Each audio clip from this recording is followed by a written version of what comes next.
ಚಾಮರಾಜನಗರದಲ್ಲಿ ಶ್ರೀಲಂಕಾದ ಕ್ರಿಕೆಟರ್ ಹೂಡಿಕೆಯನ್ನ ಮಾಡಿರುವಂತದ್ದು ಚಾಕ್ಲೇಟ್ ಉದ್ಯಮವನ್ನ ಮುರಳೀಧರನ್ ಆರಂಭಿಸಿದ್ದಾರೆ. ಚಾಮರಾಜನಗರ ಜಿಲ್ಲೆಯಲ್ಲಿ ಶ್ರೀಲಂಕಾ ಕ್ರಿಕೆಟರ್ ಹೂಡಿಕೆ ಮಾಡಿದ್ದು 1400 ಕೋಟಿ ಹೂಡಿಕೆಗೆ ಮುತ್ತಯ್ಯ ಮುರಳೀಧರನ್ ಮುಂದಾಗಿದ್ದಾರೆ. ನಿರ್ಧಾರವನ್ನ ಮಾಡಿದ್ದಾರೆ. ಮುತ್ತಯ್ಯ ಉದ್ಯಮವನ್ನ ಆರಂಭಿಸಿದ್ದು ಚಾಮರಾಜನಗರದ ಬದನಕುಪ್ಪೆಯಲ್ಲಿ ಉದ್ಯಮವನ್ನ ಆರಂಭಿಸಿದ್ದಾರೆ. ಇನ್ನು ಸಿಹಿ ತಿಂಡಿ, ಕೂಲ್ ಡ್ರಿಂಕ್ಸ್, ಚಾಕ್ಲೇಟ್ ಉದ್ಯಮವನ್ನು ಆರಂಭಿಸಿದ್ದು ಆರಂಭದಲ್ಲಿ 230 ಕೋಟಿ ರೂಪಾಯಿ ಹೂಡಿಕೆಗೆ ಪ್ಲಾನ್ ಮಾಡಲಾಗಿತ್ತು. ಇದೀಗ 100 ಕೋಟಿಗೆ ಮುರಳೀಧರನ್ ಹೂಡಿಕೆ ಮುಟ್ಟಿರುವಂಥದ್ದು. ಇನ್ನು ಮುಂದಿನ ದಿನಗಳಲ್ಲಿ 1400 ಕೋಟಿ ರೂಪಾಯಿ ಹೂಡಿಕೆಗೆ ಪ್ಲಾನ್ ನಡೆದಿದ್ದು ಇದಕ್ಕಾಗಿ ಬದನಕುಪ್ಪೆಯಲ್ಲಿ 46 ಎಕರೆ ಭೂಮಿಯನ್ನು ಕೊಡಲಾಗಿದೆ. ಮುಂದಿನ ಜನವರಿಯಲ್ಲಿ ಉತ್ಪಾದನಾ ಚಟುವಟಿಕೆ ಆರಂಭ ಆಗಲಿದೆ.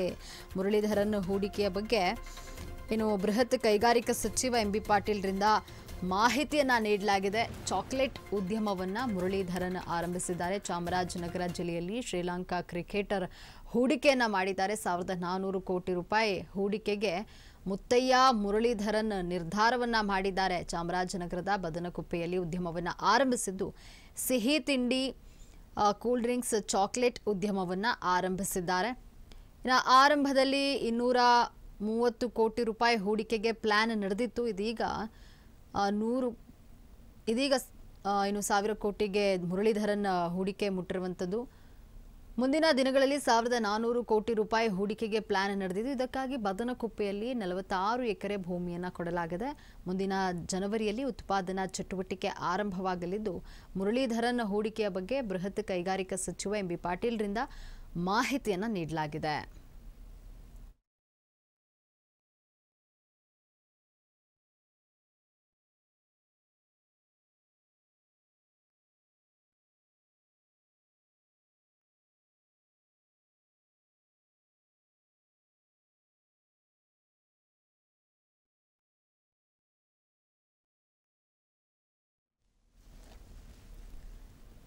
ಇನ್ನು ಚಾಮರಾಜನಗರ ಜಿಲ್ಲೆಯಲ್ಲಿ ಶ್ರೀಲಂಕಾ ಕ್ರಿಕೆಟರ್ ಚಾಕ್ಲೇಟ್ ಉದ್ಯಮವನ್ನು ಆರಂಭಿಸಿದ್ದಾರೆ. ಮುರಳೀಧರನ್ ಚಾಕ್ಲೇಟ್ ಉದ್ಯಮವನ್ನು ಆರಂಭಿಸಲಿರುವಂಥದ್ದು 1400 ಕೋಟಿ ರೂಪಾಯಿ ಹೂಡಿಕೆಗೆ ಮುತ್ತಯ್ಯ ಮುರಳೀಧರನ್ ಈಗ ನಿರ್ಧಾರ ಮಾಡಿದ್ದಾರೆ.